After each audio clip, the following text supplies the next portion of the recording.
Welcome. I'm Halcyon, and this is Hug Nation.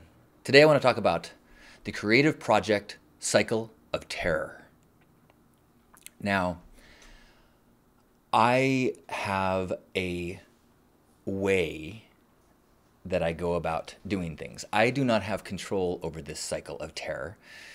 I want to talk through it and see if maybe it's something that resonates with you too. If you've been following recent weeks, you know that I've been planning for the Pink Heart fundraiser at Spin. It happened this weekend, and spoiler alert, it was awesome! But in the months and weeks leading up to it, I was not always in a it's all good headspace. I occasionally had my moments of frustration and anger and doubt and despair. Definitely some pessimism sprinkled in here and there. It always starts with excitement. The project cycle always starts with, that would be so cool. And then after the reality of what it's going to take starts to sink in, and as I start to hit the areas that I don't really know what to do, the areas where I'm going to actually need to get help, or I have to learn things, or I'm to try and risk failure, all of a sudden the magnitude of all these avenues of uncertainty start to pile up, and I'm like, crap, I don't know if I can do this. And then action starts to happen, and some of that actions don't go the way I thought. And then I'm like, this is going to suck. Everyone is going to wonder why they ever had any respect for me. They're going to resent me for inviting them to this event, or they're going to resent me for saying, hey, watch my new video, or they're going to resent me. And like, and I go, this sucks, it sucks, it sucks. And I want to quit. And then at some point, things start to kind of click. And the things that were unknowns start to become known, and the mistakes lead their way to solutions, and the people show up in ways that I didn't expect, and new people show up that I had no idea were there to help, and the universe provides, and I able to rise up internally, and at some point there's this a momentum that's like, this might actually work. And this is, I'm not saying just this event, it's usually for any sort of project that I'm doing that is got any sort of length to it, whether it's a writing project, a video project. And so this weekend, or the weeks leading up to this, there was some extra struggle for me because of the risk involved. And I'll get to that in a second. But so, and eventually there's this like momentum of like, it might work. And then when it's finally completed, and I get to share it, and I feel pride, and I see other people responding to it, then it's just this like elation, this purposeful bliss of like, the birthing of this creative baby. And it's so beautiful, and it's more than the sum of my parts, and it's more than just my creation. It's this thing that I was a part of the facilitation of its creation into the world. And and then it's like, and then you look back and go, that was so silly. I can't believe I didn't think we could do this. I can't believe I doubted myself so much. I can't believe. And yet, it happens every time. I had a huge kind of sigh of, it's not just me. Years ago, there was I think it was called 1 week, 6 days in making South Park, something like that, a documentary about Trey Parker and Matt Stone, the creators of South Park, and it followed them for a week, the creation of one show, and they went through this exact same cycle, and it was so awesome for me to see these guys who are creative monsters, creative, just, I mean, they have Grammys, they have Emmys, they have, I mean, they've created musicals and animations and live, I mean, they're just, to me, that's like so far beyond. And so if anyone should have confidence in their talent, it would be those guys.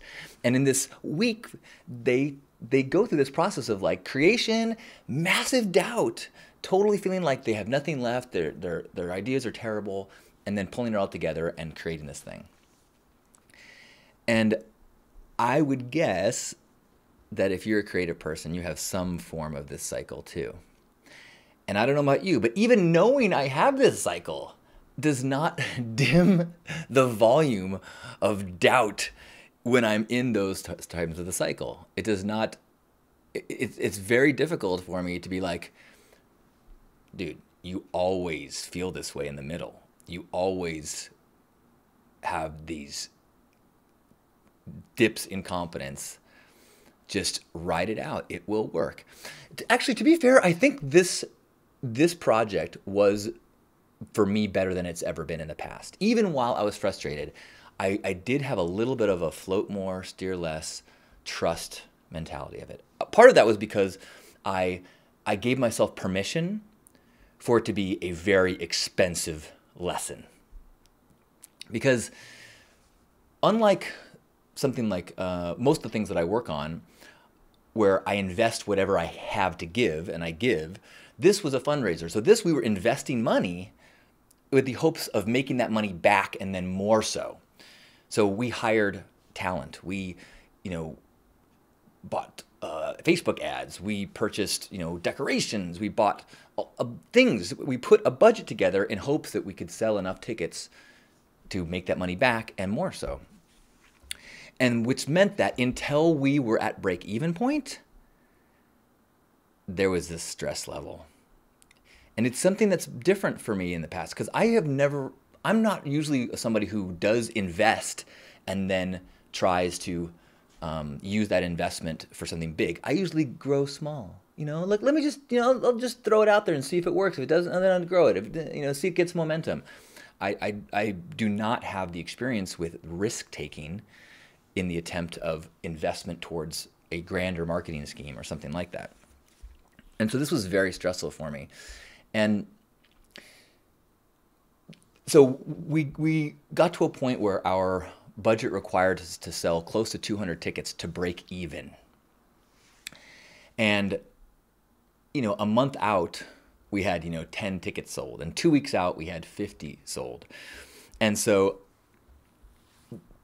when I finally abandoned the thought of this being a fundraiser and just said, we're paying tuition to learn all of these lessons in event promotion. We're paying our tuition to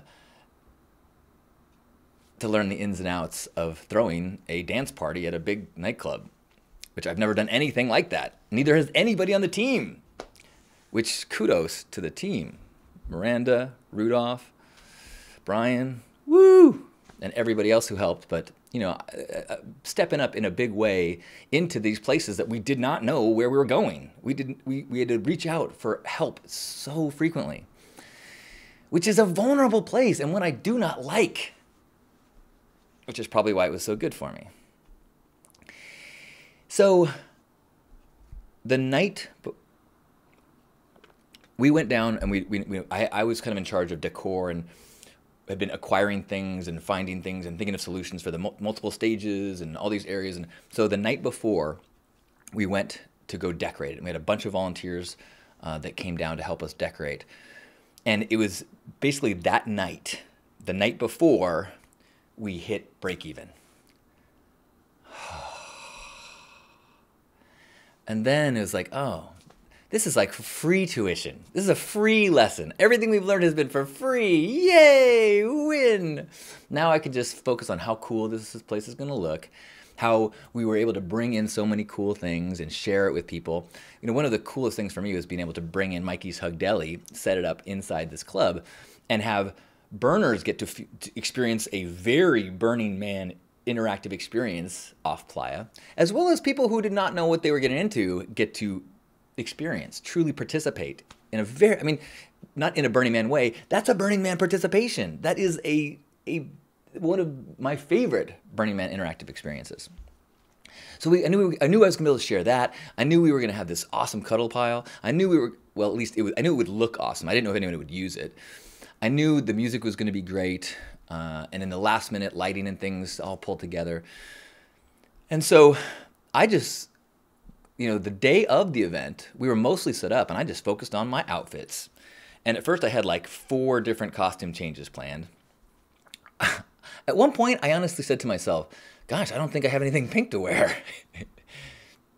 What I really meant was I don't have any head-to-toe fully pink suits.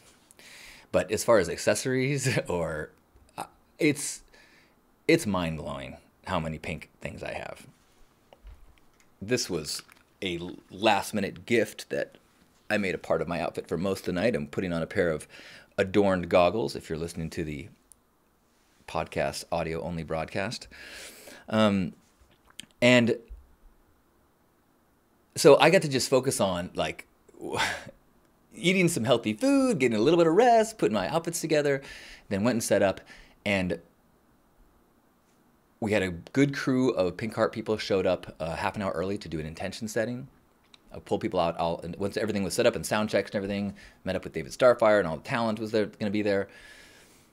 Had an intention setting ceremony with everyone who had come early, and just to remind each other that that this was outreach for us as well as fundraising. This was, and that was something that made it easier to think it's okay if we don't make money, because we intentionally make decisions that made it so this party was in line with our vision and values more so than making money. Like, we did not have vendors. We didn't want to have commerce that was unnecessary. Like, obviously we had Door and we had a bar and we had a coat shack, but we didn't want people selling things to make it into a marketplace because we wanted it to be close to the 10 principles. And so we got in a circle and kind of talked a little bit about our goal here. All of this is an opportunity to demonstrate the open-heartedness, the empathy, the interactive, or the interactions that we do and we have on the playa. That, especially if you don't have those examples in your life, being treated and seeing people treat each other with that kind of familial love can be transformative. And so we set that as our intention, and I really feel like we brought it. And so as I was having just a blast, and the dance floor was going off, and the music was incredible, and people were smiling, and people were hugging, and the cuddle pile filled up. It was like tons of people filling up this huge cuddle area. And then we had buffer zone where we had people using like electric or vibrating buffers on people on massage tables. I mean, good times all over the place. We had a VR gallery thing going on. We had Christian was walking around with coconut milk ice cream, giving spoons of it to people. We were giving gifts of buttons and stickers, and we had huggers at the greeting station. It was awesome. It was perfect. It was so Pink Heart and so beautiful. And at the end of the night, I was like just realizing we did good. We did good. We met the bar minimum. They told me early on the night, look, we met the bar minimum. We're doing great. And then when it's during breakdown, so we go hard all night till 4 in the morning. We shut the place down. Now we got to break down, take down all the fabric, disassemble the hug deli, all at 4 in the morning. And the bar manager or the club manager, calls me in to give me our door money. And including pre-sale and the night of, we made over $6,000. Yes! It was so fun, priceless, and yet we still were able to bring in money that's going to fund the Beacon and Headspace and these art projects that have been kind of a real tax on the membership of Pink Heart. We are a camp that stays about 100 people, but we really are ambitious in what we try to do.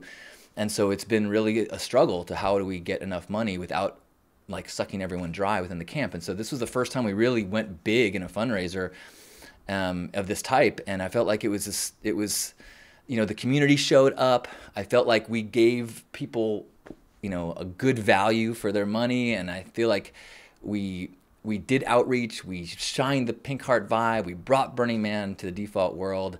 And we, in doing so, were able to bring in resources so that this grand panicked experiment ended up also being a success as well. So, yes, yay Pink Heart, yay San Diego community for showing up, yay all the artists and everyone who brought their vibe and their love. I'm so grateful for what we all created. And I think that was what we're trying to do, is make this a participatory, interactive vibe. That, that's why we were very clear. Wear pink, like, be a part of it. This is not you. Just like when you go to Burning Man, you don't check it out. You were part of it. And when you show up wearing pink head to toe and crazy outfits, which pretty much everyone did, it makes it so that we are all contributors. We're all co-creators of this vibe. So I am overwhelmed with gratitude. And even as I'm glowing in the victory and the triumph and the bliss of it all, I'm also trying to remember this next time you're in that part of that cycle. Next time you're in that cycle of terror, remember it's a cycle, and you'll get to the end. And then you're going to be like, sweet, this was great. It's not always this great, but even just completing, finishing is enough to soothe the terror and make it all seem silly. It's funny, 2 weeks ago, I was very clear that we will never do this again. I told everyone, like, this is why promotion is a job. This is just way too much effort. This is way too much time. This is way too stressful. This is a bad idea. This was a bad idea. And then, the day after the event, I'm like, how often can we do this? Like, once a year for sure, maybe twice a year, more, maybe a weekly event. I'm less attached to a weekly event now, but we will be doing that again. It felt great. I feel like it was a gift, as well as a gift to our community, as well as a gift from our community, which is the way that gifting becomes magic. So thank you, thank you, thank you, thank you, thank you, thank you. In conclusion, thank you so much for supporting along the way, giving me the confidence to make this happen, and then contributing in whatever way you did, energetically, or with your attire, or with your cheering from afar. We did it! Thank you. I love you. Let's do a hug. Let's have a hug. So wherever you are, grab yourself by the shoulders. And be grateful for this body. It's perfect functioning in this now moment. Perfect balance. Perfect balance of struggle going on at every moment to keep you effortlessly and unconsciously just there and thriving, converting food into energy, battling invading microbes, just making it so you can just chill and be and experience and allow your consciousness to take in this miraculous, fertile world that's all around us. And in this moment, let's remember that everyone on the planet is in that exact same position. They are in a body. They have a consciousness.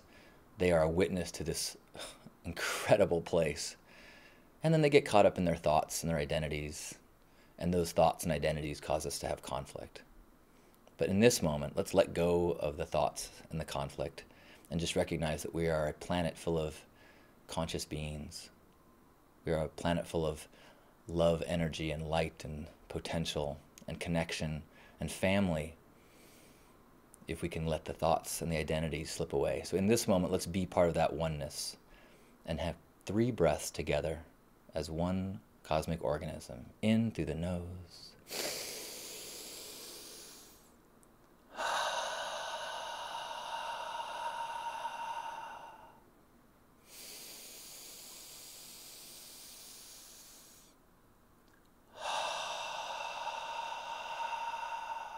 Last one.